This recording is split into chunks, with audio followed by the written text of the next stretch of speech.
Thanks, guys. Tim, alcoholic. All right, so we're on page 136, to employers.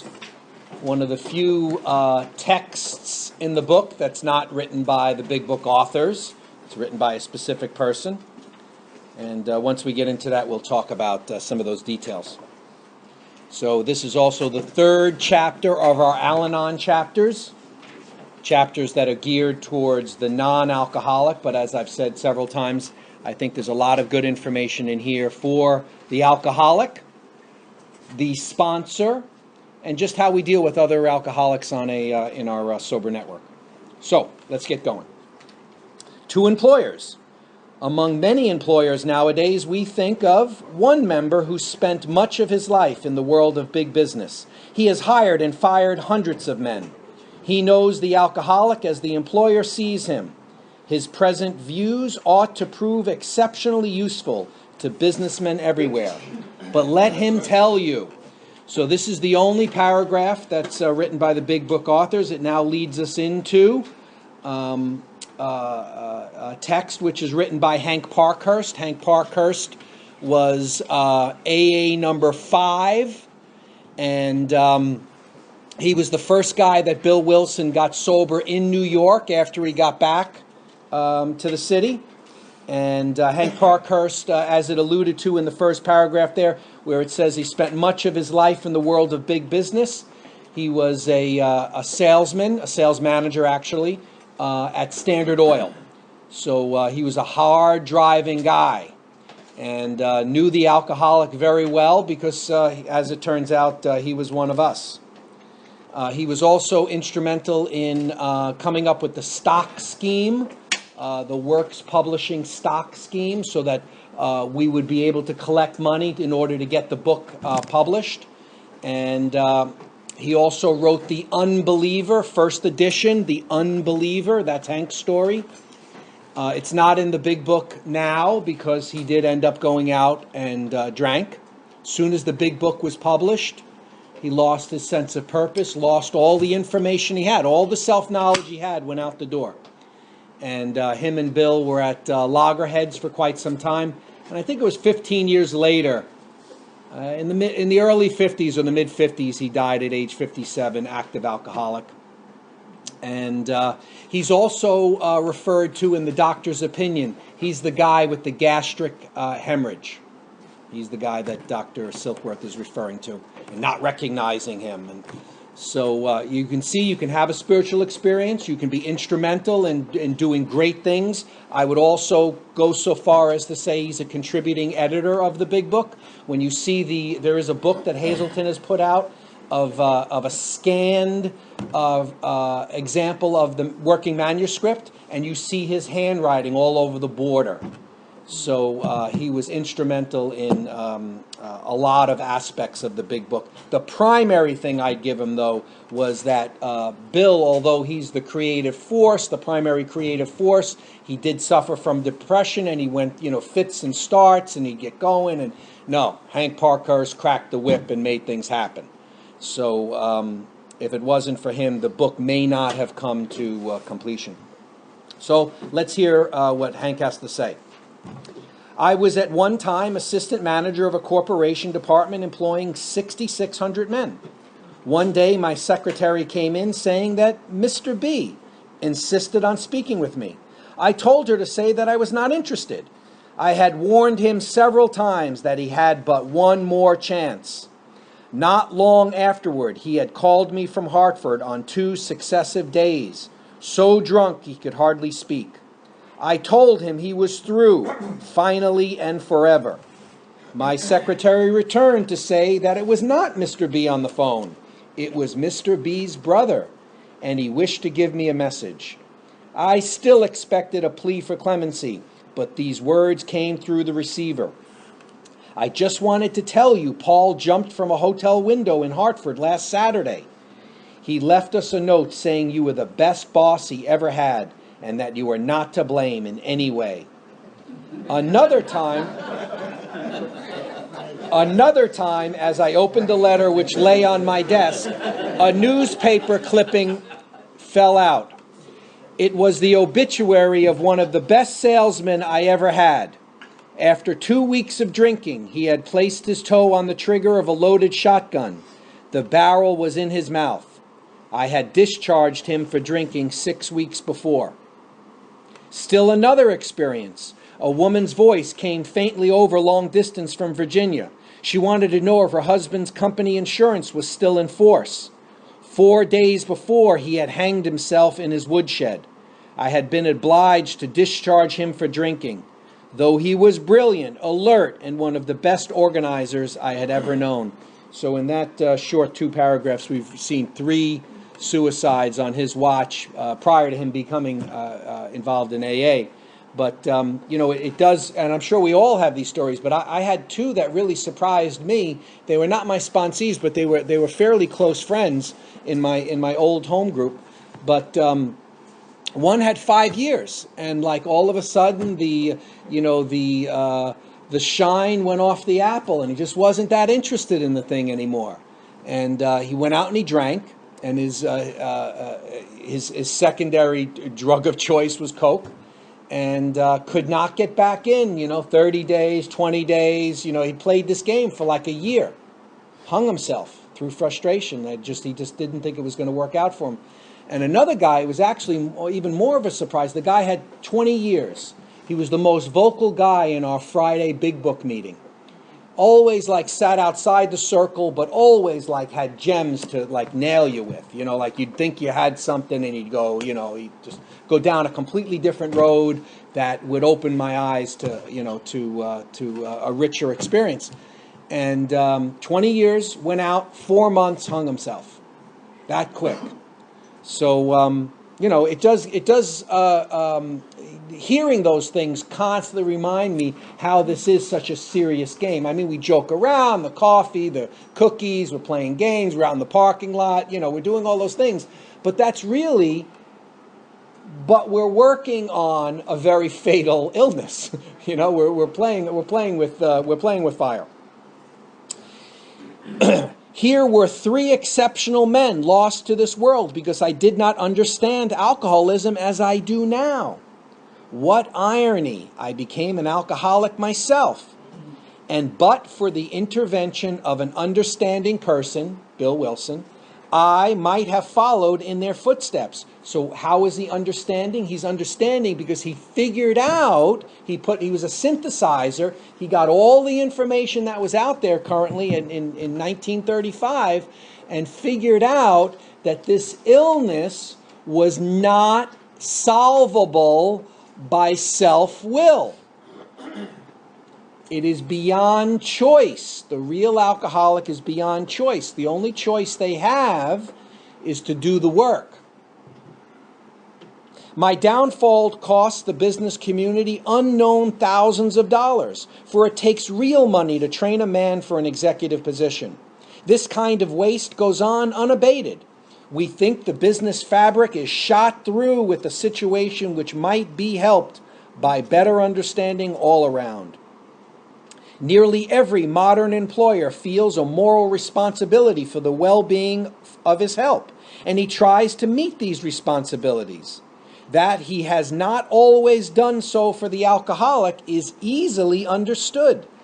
To him, the alcoholic has often seemed a fool of the first magnitude. So again, meaning that the guy could just decide to stop. Because of the employee's special ability or of his own strong personal attachment to him, the employer has sometimes kept such a man at work long beyond a reasonable period. Some employers have tried every known remedy.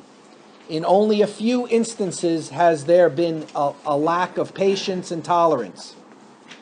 And we who have imposed on the best of employers can scarcely blame them if they have been short with us.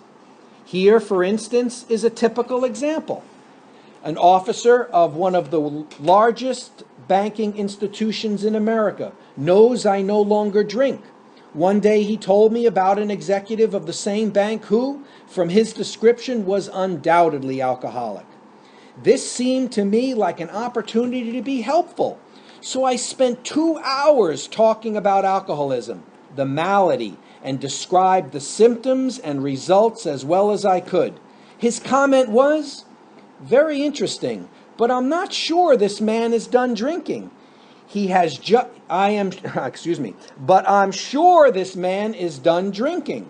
He has just returned from 3 months' leave of absence, has taken a cure, looks fine, and to clinch the matter, the board of directors told him this was his last chance." The only answer I could make was that if the man followed the usual pattern, he would go on a bigger bust than ever. I felt this was inevitable and wondered if the bank was doing the man an injustice. Why not bring him into contact with some of our alcoholic crowd? He might have a chance. I pointed out that I had had nothing to drink whatever for 3 years, and this in the face of difficulties that would have made 9 out of 10 men drink their heads off. Why not at least afford him an opportunity to hear my story? "Oh, no," said my friend. "This chap is either through with liquor or he is minus a job. If he has your willpower and guts, he will make the grade." So the point is, the executive has absolutely no idea what Hank talked about for 2 hours. Missed the whole point. I wanted to throw my hands up in discouragement, for I saw that I had failed to help my banker friend understand. He simply could not believe that his brother executive suffered from a serious illness. There was nothing to do but wait. Presently, the man did slip and was fired. Following his discharge, we contacted him. Without much ado, he accepted the principles and procedure that had helped us. He is undoubtedly on the road to recovery. To me, this incident illustrates lack of understanding as to what really ails the alcoholic, and lack of knowledge as to what part employers might profitably take in salvaging their sick employees. If you desire to help, it might be well to disregard your own drinking or lack of it. Whether you are a hard drinker, a moderate drinker, or a teetotaler, you may have some pretty strong opinions, perhaps prejudices. Those who drink moderately may be more annoyed with an alcoholic than a total abstainer would be. Drinking occasionally and understanding your own reactions, it is possible for you to become quite sure of many things which, so far as the alcoholic is concerned, are not always so. As a moderate drinker, you can take your liquor or leave it alone. Whenever you want to, you control your drinking. Of an evening, you can go on a mild bender. Get up in the morning, shake your head, and go to business. To you, liquor is no real problem.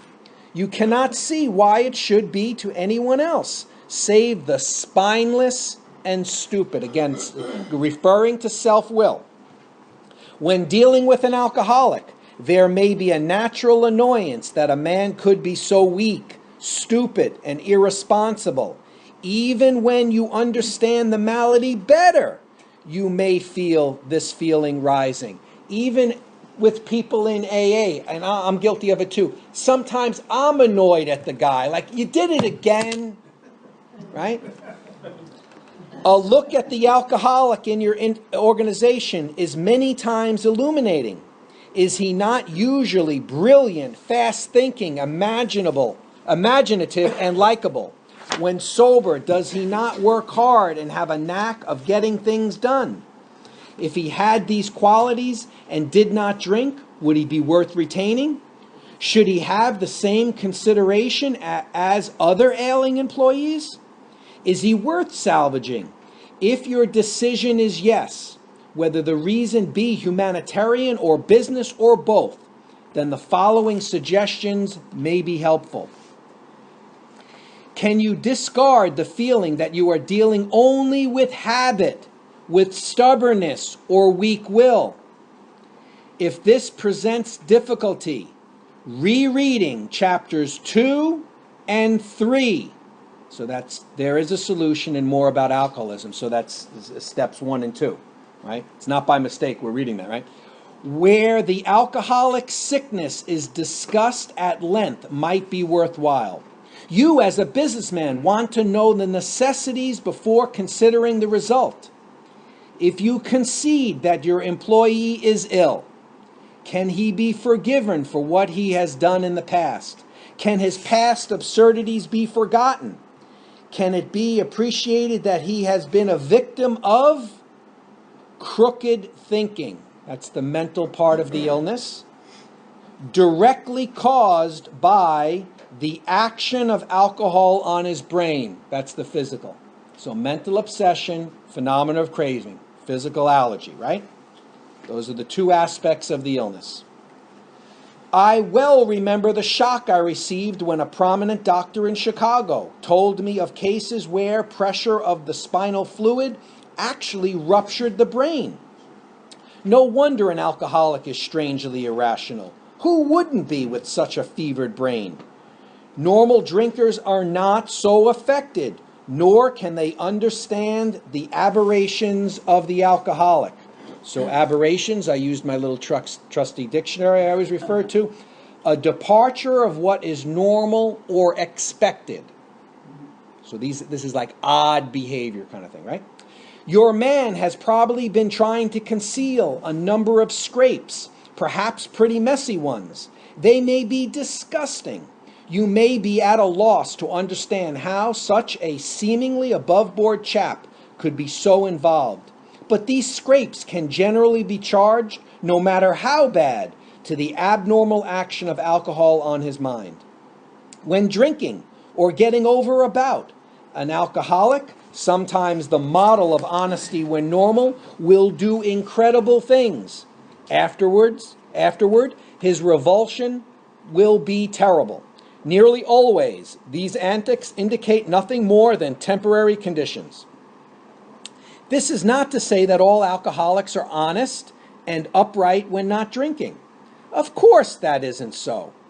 And such people often may impose on you. Seeing your attempt to understand and help, some men will try to take advantage of your kindness.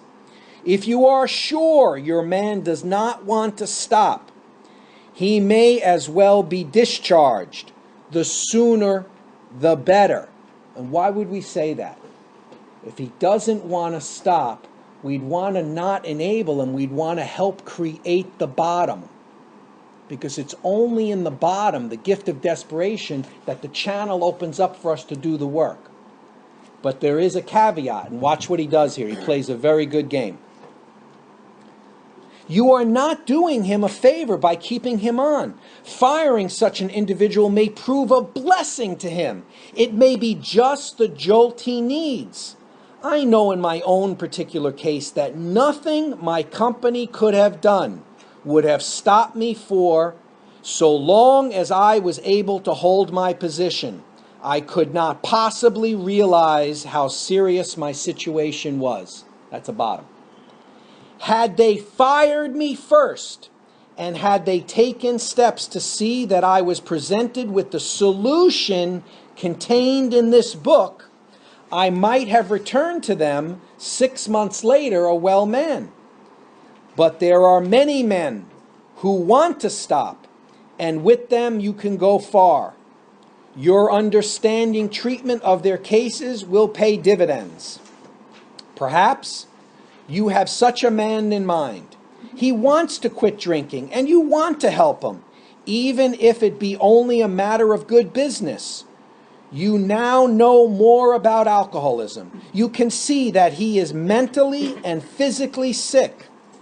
You are willing to overlook his past performances. Suppose an approach is made something like this. So you saw how he set the stage. The employer would know that it's a mental, physical thing, and he's already agreed that he could overlook past performances. That's sort of setting the stage, right?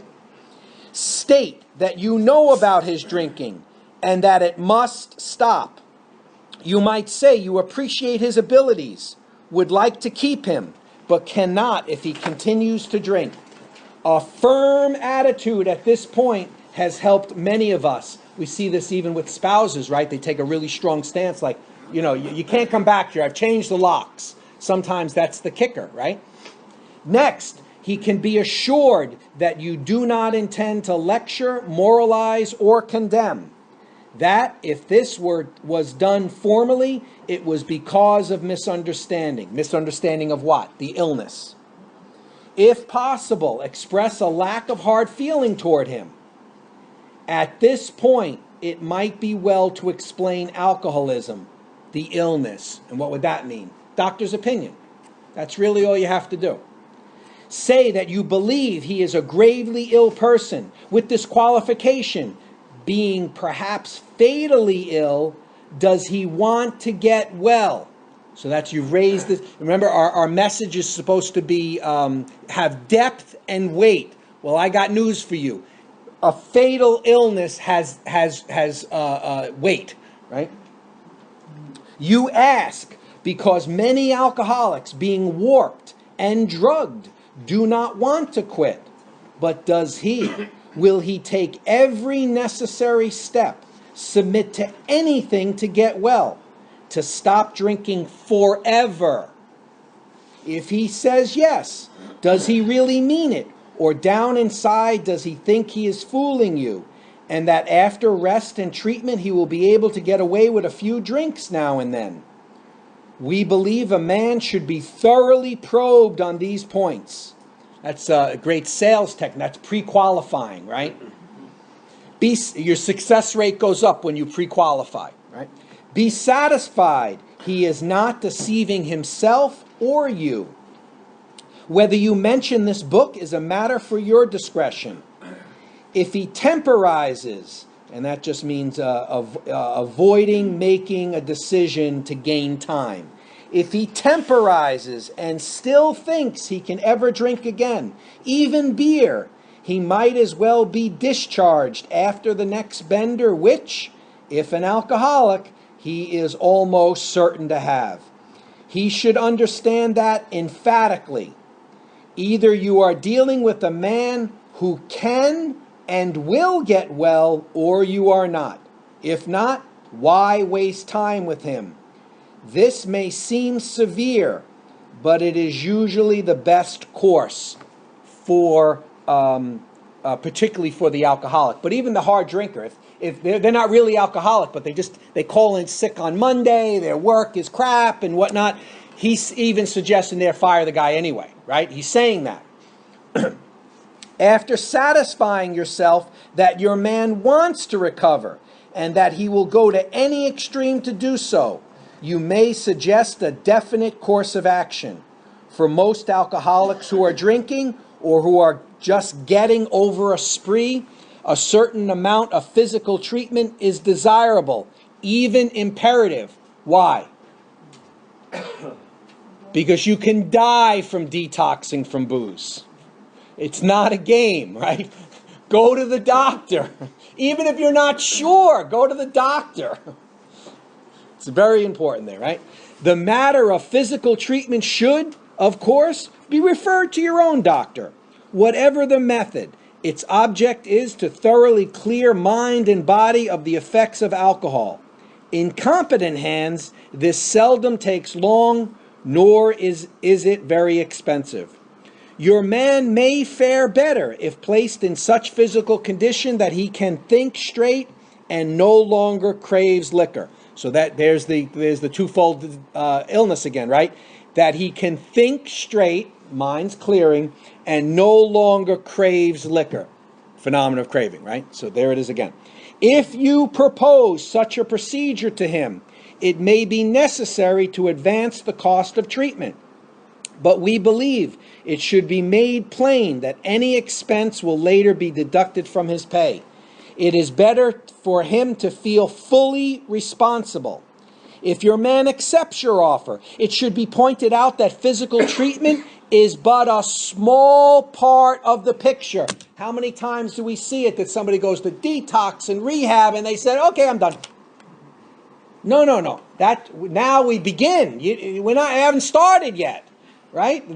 The solution may not have been discussed in that procedure. It may have. There's a lot of rehabs that you go all the way up through the 5th step before you split, right? Which I think is a kind of a cool thing. But not all go that way, right? So the fact of the matter is after you come out of that treatment, you're really just getting to this point. Though you are providing him with the best possible medical attention, he should understand he must undergo a change of heart. That's the psychic change. That's transcendence. That's the complete 180. Not what I can get out of life, but what I can pack into the stream of life. That's changing our complete attitude and working in step 12. How can I help my brothers and sisters? And everybody's my brother and sister. That's a change of heart. To get over drinking will require a transformation of thought and attitude. We all had to place recovery above everything, for without recovery, we would have lost both home and business. Can you have every confidence in his ability to recover? While on the subject of confidence, can you adopt the attitude that so far as you are concerned, this will be a strictly personal matter, that his alcoholic derelictions, the treatment about to be undertaken, will never be discussed without his consent? It might be well to have a long chat with him on his return. We'll stop there tonight.